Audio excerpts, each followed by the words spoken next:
네, 성경 봉독 말씀은 읽으셨죠? 네. 보시면 3장이랑 14장 이게 좀 멀리 떨어져 있는 걸 볼 수가 있습니다. 오늘 내용은 뭐냐면 여러분들이 잘 아시는 모세에 대한 이야기를 하려고 합니다. 네, 오래 기다리게 해드려서 죄송합니다. 저희 사진을 하나 볼까요? 누굴까요? 방금 누구에 대한 이야기라고? 네, 모세입니다. 여러분 구글에 검색을 해보시면 모세에 대한 사진이 나오는데 요렇게 그린 사진을 보면 젊은 모세는 잘 안 그려요. 왜일까요? 젊은 모세는 잘 없어요. 왜일까요? 사람마다 인생에 전성기가 있잖아요. 전성기를 보통 우리는 고등학교 때부터 이제 30 전까지를 이렇게 생각을 하기가 쉬운데, 젊은 날을 생각하기가 쉬운데, 모세의 전성기는 고령의 나이 때 전성기가 찾아왔어요. 하나님이 그때 전성기를 주셨어요. 그래서 그때 쓰임 받고 사용 받았기 때문에 이렇게 나이가 많이 든 모세의 사진을, 그림을 많이 볼 수가 있습니다. 근데 모세한테도 당연히 갓난아기 시절이 있었겠죠. 갓난아기 때의 모세 이름의 뜻이 뭐라 그랬죠? 지난주에 물에서 건져냄을 받았다. 왜 물에서 건져냄을 받는 상황이었을까요? 그쵸? 바로가 히브리 민족이 너무 커지니까 견제를 하기 시작했어요. 히브리 민족들이 아이를 낳았을 때 남자아이면 다 죽여라 라는 정책을 폈기 때문에 모세는 물에서 건져냄을 받을 수밖에 없었어요. 이런 모세의 어떤 태어나는 상황을 보면 약간 히브리 민족이었기 때문에 그 시대에서 거절당한, 나자마자 죽었어야만 하는 그런 출생이었고, 어쩔 수 없이 살리기 위함이었지만 어머니에게 버림을 받고 이렇게 바로의 딸에게 키움을 당한 그런 상처도 모세의 마음에는 분명히 있었을 거예요. 모세는 그런 출생의 비밀이 있습니다. 상처를 가지고 시작을 하는 그런 삶을 산 모세라고 할 수가 있습니다.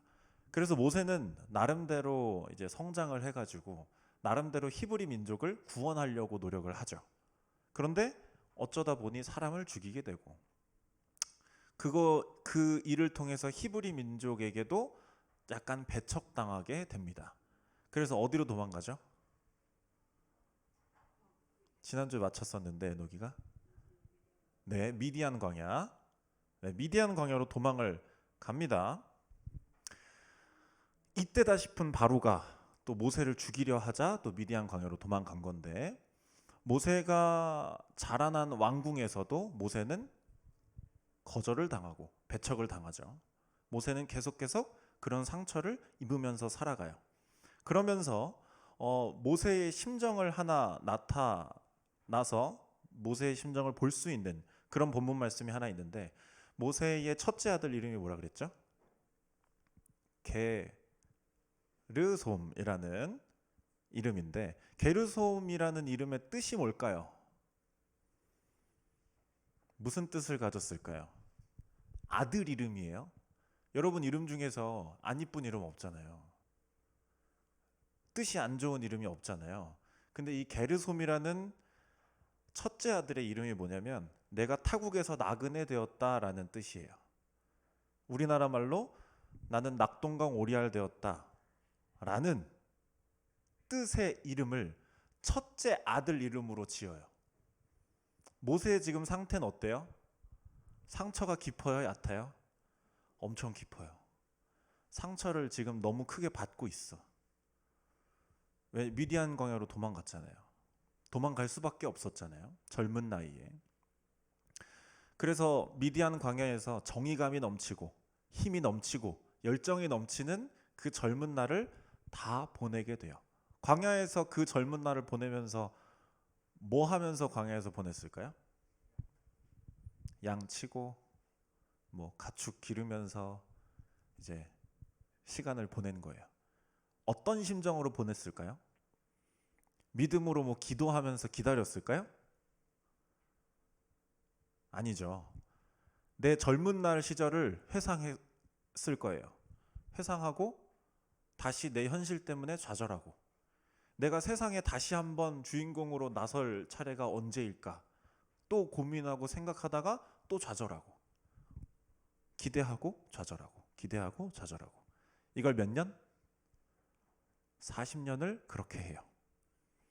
제가 생각한 모세는, 광야에서 살았던 모세는 삶의 비관자적인 모습이 너무 강한 상태의 모세예요. 모세는 절대 믿음으로 그 40년을 광야에서 보내지 않았을 거예요. 그 이후의 대목들, 모세의 대목들을 보면 모세가 어떤 상태인가를 우리가 알 수가 있어요. 무려 그러던 어느 날 하나님께서 무려 하나님께서 모세를 직접 찾아오십니다. 직접 찾아오셔서 이렇게 말씀을 하세요. 나는 네 조상 아브라함의 하나님, 이삭의 하나님, 야곱의 하나님이다. 내가 너를 사용해서 애굽의 손에서 이스라엘 백성을 건져내어서 새로운 땅으로 인도해 내겠다라고 하나님이 직접 찾아오셔서 말씀하세요. 모세의 대답은 뭘까요? 거절인데 대답은 뭘까요? 하나님이 떨기나무에서 찾아오셨을 때 모세는 감히 제가 뭐라고 그걸 합니까? 저 못합니다. 하나님이 찾아오셨는데 제가 뭐라고 합니까? 저 부족해서 못합니다. 라는 말은 진짜 스스로 본인이 부족하다고 생각해서 하는 말일까요? 모세의 감정선을 좀 살펴보면 단순히 내가 진짜 부족해서 나는 못한다 라고 이야기하지만은 않았을 거예요. 모세의 감정선은 그렇습니다. 무려 하나님께서 찾아오셨음에도 불구하고 아주 제대로 된 삶의 비관자적인 모습을 보여줘요. 그래서 하나님은 모세를 계속 설명하죠. 모세는 계속 거절하죠. 몇 번? 5번. 5번의 시간을 하나님이 사람 대 사람이 아니라 하나님이 설명하시고 부탁하시고 모세는 거절하고, 그 중간에 모세의 이 거절의 대답 중에서 당신은 누구십니까? 라는 대답도 있어요. 거절도 있어요. 당신 누구십니까? 라는 대답도 있어요. 이 모세의 5번의 거절을 통해서 우리는 모세의 지금 상태가 매우 깊은 상처를 받은 상태, 삶의 비관자적인 모습이 있는 상태라고 우리가 알 수 있습니다. 그래도 모세는 움직였죠. 하나님이 애굽에 가서 바로 왕한테 너네 민족을 빼내겠다고 이야기를 해라 라고 해서 모세는 가요. 싫은 티를 팍팍 내면서 가요. 가서 그렇게 이야기를 하니까 바로 왕이 화가 났을까요? 안 났을까요? 화가 났죠. 화가 난 바로가 더 힘든 노동을 히브리 민족에게 시켜요. 그러니까 히브리 민족은 모세에게 뭐라고 하죠. 왜 쓸데없는 말을 해가지고 우리를 더 힘들게 하냐 라고 원망을 들으니까 모세가 하나님께 어떻게 기도하냐면, 거 보십시오. 왜 나를 보내가지고 백성들을 더 힘들게 하십니까? 주님은 이 백성을 구원할 생각이 도대체 있으십니까? 라고 물어봐요. 하나님한테. 반항이에요? 아니에요? 반항이죠. 지금 반항기예요. 사춘기가 이때 온 것 같아요. 아주 세게. 하나님한테 엄청 반항을 하는 이 모세의 모습을 볼 수 있습니다. 미치지 않고서야 하나님한테 어떻게 이렇게 이야기를 할까? 이 모세의 말들을 쭉 살펴보면 모세의 말에는 뼈가 있어요. 모세의 말에는 감정이 실려 있어요. 우리도 똑같은 말을 들어도 감정이 있는 사람의 말은 조금 더 예민하게 듣게 되잖아요. 그렇죠? 똑같이 모세도 하나님의 말에 있어서 되게 많이 감정을 가지고 있었어요. 그래서 하나님이 뭐라고 말씀하실 때 자기의 감정이 섞여져서 하나님께 나오는 거죠. 그 말이. 그 감정들은 어떤 감정이었냐? 아마도 왜 이제 와서 나를, 다 늙은 나를, 내가 젊을 때는 뭐 하셔? 놓고 내버려 두셔놓고 왜 이제 와서 나를 붙잡으시냐 라는 감정이 모세한테는 있었을 거예요. 그래서 거절을 하고 당신은 도대체 누구십니까? 라고 이야기를 하고 당신은 도대체 이스라엘 백성을 구원할 생각이 있으십니까? 라는 이야기도 하는 거죠. 말대꾸를 하죠. 그렇게 시간이 흘러서 10가지 재앙을 겪습니다. 10가지 재앙을 겪고 나서 이스라엘 백성이 출애굽을 해요. 출애굽을 하고 처음 어디에 당도하죠? 어디 앞에? 홍해 앞에. 백성들의 반응은 뭐였어요? 하나님을 향한 원망이었죠. 이때 모세는 뭐라고 할까요? 오늘 두 번째 본문 말씀이었는데 너희는 두려워 말고 가만히 서서 여호와께서 오늘 너희를 위하여 행하시는 구원을 보아라. 여호와께서 너희를 위하여 싸우시리니 너네는 그냥 가만히 있어라 라는 말을 해요. 이전에 모세와 어떻게 달라졌어요? 완전히 180도 달라졌어요. 아마 원망하는 이스라엘 백성들을 보고 모세는 누굴 봤을 것 같아요? 이전에 자기 자신을 봤을 거예요. 그렇기 때문에 이스라엘 백성들의 이 광야 생활 동안 이 원망들을 모세는 계속 대변해주고 이해해줬을 거예요. 자신의 과거의 모습을 보는 것 같아서. 그래서 그들 앞에서 완전히 100% 확신에 차서 이야기하는 모세를, 완전히 달라진 모세를 우리는 발견을 할 수 있는 거죠. 이렇게 모세는 변화가 됐습니다. 80세에 와서 변화가 됐어요. 이 모세의 삶을 보고 우리는 오늘 어떤 말씀을 생각을 해야 될까를 오늘 조금 나눠보려고 합니다. 우리가 살면서 원망을 하게 될까요? 안 하게 될까요? 하나님한테? 하게 되겠죠. 믿지 않는 사람보다 더 하게 돼요. 왜? 우리는 하나님을 믿으니까. 그리고 하나님한테 바라는 게 있으니까. 우리는 원망을 하게 돼요. 우리가 원하는 대로 해주시지 않는 경우가 더 많기 때문에 우리는 원망을 하게 돼요. 우리는 근데 고난이 없으면, 내가 바라는 게 없으면 원망이 없을 텐데 고난이 없는 삶은 없잖아요. 여러분 앞에도 기다리고 있잖아요. 그렇기 때문에 원망은 어쩔 수 없이 내 마음에서 내 의지대로 컨트롤할 수 없게끔 원망은 나와요. 그러면 그 원망은 참아야 될까? 말아야 될까? 내가 하나님을 향한 원망은 어떻게 생각해야 될까를 모세를 통해 알 수가 있어요. 모세도 원망을 했어요? 안 했어요? 했어요. 하나님을 향한 원망을 했어요. 원망을 했기 때문에 완벽한 변화를 겪을 수가 있었어요. 제 생각은 이렇습니다. 모세를 보고 우리는 하나님한테 원망하는 게 하나님께서는 더 좋게 우리를 보실 것이다 라는 생각이에요. 아예 감정이 없으면 원망도 안 하고 기도도 안 하고 그냥 떠나버려요.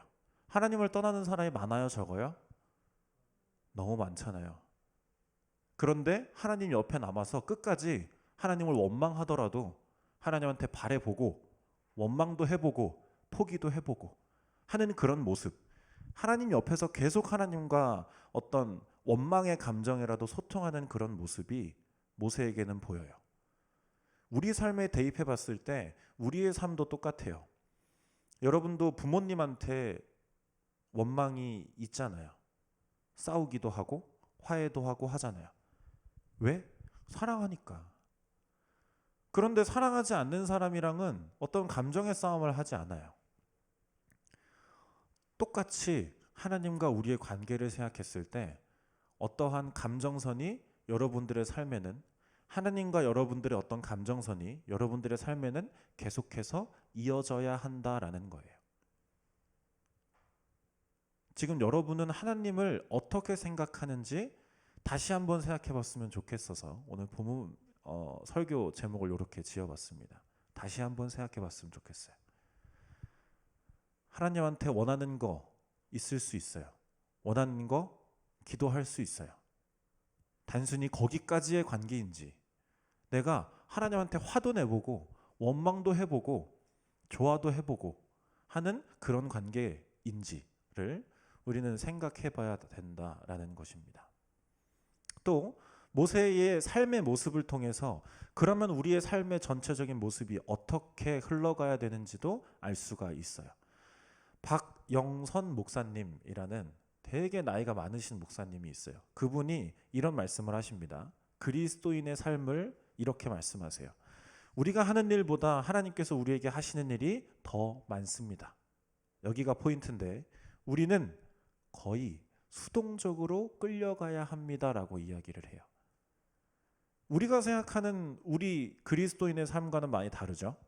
수동적으로 끌려간다니. 이걸 이해하기 위해서는 지금 제가 여러분들을 3년을 봤는데 가장 키가 좀 이렇게 극적으로 큰 친구들이 몇몇 있어요. 그때 생각을 해보면 내가 열심히 노력해서 키를 크려고 먹고 놀고 했나요? 그냥 열심히 하루하루 살다 보니 키는 저절로 컸잖아요. 이 목사님이 하시는 말도 똑같아요. 여러분들의 영혼의 키가 내가 지금 겪는 고난, 하나님한테 하는 기도에 따른 원망, 포기 이런 것들을 겪다 보면 여러분들의 영혼의 키는 알아서 여러분들의 키가 커졌던 것처럼 알아서 커지는 것이다 라고 이해를 하시면 됩니다. 지금 내 앞에 주어진 거에 충실하자라는 말이에요. 그러니까 이 모세를 통해 알 수 있는 건 결국 우리의 삶에 고난은 아주 필수적인 것이다 라는 메시지입니다. 제가 몇 주째 이 비슷한 메시지를 계속 전하고 있어요. 여러분들이 앞으로 그렇게 사셨으면 좋겠는 마음에 이런 말씀들을 계속 준비를 하게 되는데 그 고난을 겪는 모습이 되게 중요해요. 그냥 하나님을 떠날 것이냐? 그러면 아무 감정도 남아있지 않겠죠? 기도도 안 하고 원망도 안 할 거예요. 하나님한테 근데 가까이 붙어 있을수록 하나님한테 우리는 원망하게 돼요. 왜냐하면 아직 우리는 어리기 때문에. 그러니까 오해하지 말고 들으셔야 되는데 하나님께 원망을 해도 괜찮다라는 거예요. 왜? 그 원망하는 그 감정 자체가 내가 하나님께 더 가까이 가려고 하는 그 감정에 대한 증거이기 때문이에요. 모세도 원망했어요. 40년 동안. 원망의 세월이 너무나 길었어요. 우리도 하나님께 원망을 해도 괜찮다라는 겁니다. 단 조건은 하나님 옆에서. 하나님을 떠나놓고 하나님 원망하는 건 안 돼요. 하나님 옆에서. 여러분들의 신앙이 여러분들이 느끼기에 좋았다가 안 좋았다가 왔다 갔다가 할 수 있어요. 괜찮다라는 뜻이에요. 모세도 그랬으니까. 단 조건은 하나님 옆에서. 계속 하나님 옆에서. 그게 여러분들의 어떤 첫 번째 모습이 돼야 됩니다. 하나님과 여러분의 관계는 어떤 성과를 내야 되는 관계가 아니에요. 성과를 내야 되는 관계가 아니라 계속 하나님 옆에 붙어 있냐 안 붙어 있냐의 차이입니다. 그래서 여러분들이 해야 될 건 대단한 게 아니에요. 하나님 옆에 붙어서 여러분들이 그냥 여러분들의 삶을 열심히 살면 돼요. 학생은 학생답게 학생이 끝나면 그 학생 끝난 거의 삶을 열심히 살면 돼요. 사회에서 어떻게 그리스도인으로 열심히 사냐? 친절하면 돼요. 친절하기 어렵잖아요. 내가 친절함으로 그리스도인이라는 증명을 하면 돼요. 배려, 도움, 봉사 같은 것들로 세상에 알리면 돼요. 예수님 믿어라라고 해서 믿는 사람 없어요. 그러한 조건들이 필요해요. 우리는 그렇게 살아야 된다는 거예요. 우리 삶을 열심히 그렇게 살다 보면 여러분들의 영혼의 키는 어느새 자라 있는 것을 볼 수가 있을 겁니다. 그래서 진짜 간단한 말인데 마지막으로 하고 싶은 말은 이 모세의 모습을 통해서 그냥 삶을 열심히 살았으면 좋겠어요. 이렇게든 저렇게든 열심히 살았으면 좋겠습니다. 그래서 남들한테 내 대단함을 보이려고 열심히 노력하는 그런 삶 말고 그리스도인다운 삶을 열심히 살아갔으면 좋겠습니다. 다만 하나님 옆에서 원망을 해도 괜찮고 짜증을 내도 괜찮고 화를 내도 괜찮고 내 삶을 조금은 비관해도 괜찮아요. 단 하나님 옆에서. 언젠가 하나님께서 찾아오시는 날, 내가 하나님한테 마음 문을 열어야 되는 날이 분명히 올 거예요. 기억을 못해도 올 거예요. 그러면 그때 확 마음을 열어서 하나님한테 나를 맡기는 그런 여러분들의 인생의 순간이 왔으면 좋겠습니다. 그래서 무슨 일이 있더라도 여러분의 감정이 어떠하더라도 중요한 건 하나님 옆에 있냐 없냐라는 거예요. 네. 시대가 갈수록 학원이 점점 더 중요해지는 거는 맞아요. 부모님들도 여러분한테 교회 가는 시간 조금 양보해서 학원 가라는 말은 못해도 학원 가지 마라는 말은 못하실 수가 있어요. 저희 부모님도 그랬기 때문에. 하지만 여러분들이 알아야 되는 건 여러분들이 선택을 잘 해야 된다라는 거예요. 주일날 하루 학원 가지 않아도 진도는 미뤄질 수 있어요. 하지만 그렇게 크게 여러분들의 성적이 바뀔 것이냐? 저는 그렇지 않다고 봐요. 하나님한테 온전하게 나를 먼저 드리는 것이 첫 번째가 돼야 된다라는 건 예배에 나오는 모습, 열심히 나오는 모습으로 보여지는 거예요. 그것이 앞으로 여러분들의 삶의 모습도 결정지을 수 있는 거고요. 그래서 평생 하나님 옆에서, 하나님 품에서, 힘들고 그렇더라도 하나님 품에서 계속해서 살았으면 좋겠다. 모세를 통해서 우리가 알 수 있는 말씀은 그것인 것 같습니다. 그래서 하나님께서도 이제 저도 소망하는 것이 그거이기 때문에 여러분들의 삶을 하나님 옆에서 열심히 사셨으면 좋겠습니다. 아멘이십니까? 기도하겠습니다.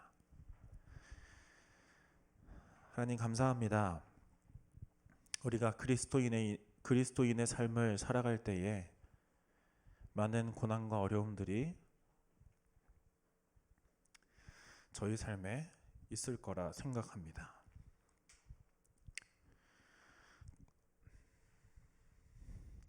그 모든 고난들을 겪지 않으면 좋겠지만 우리의 삶은 그 고난을 겪어야만 하는 그런 삶인 것 같습니다.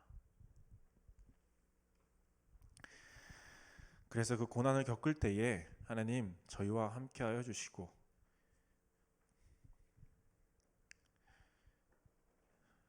이곳에 있는 하나님의 자녀들과 함께하여 주시옵소서. 그러한 삶을 살 수 있는 그런 하나님의 예쁜 자녀들이 될 수 있도록 하나님 함께하여 주시옵소서. 예수님 이름으로 기도드렸습니다. 아멘.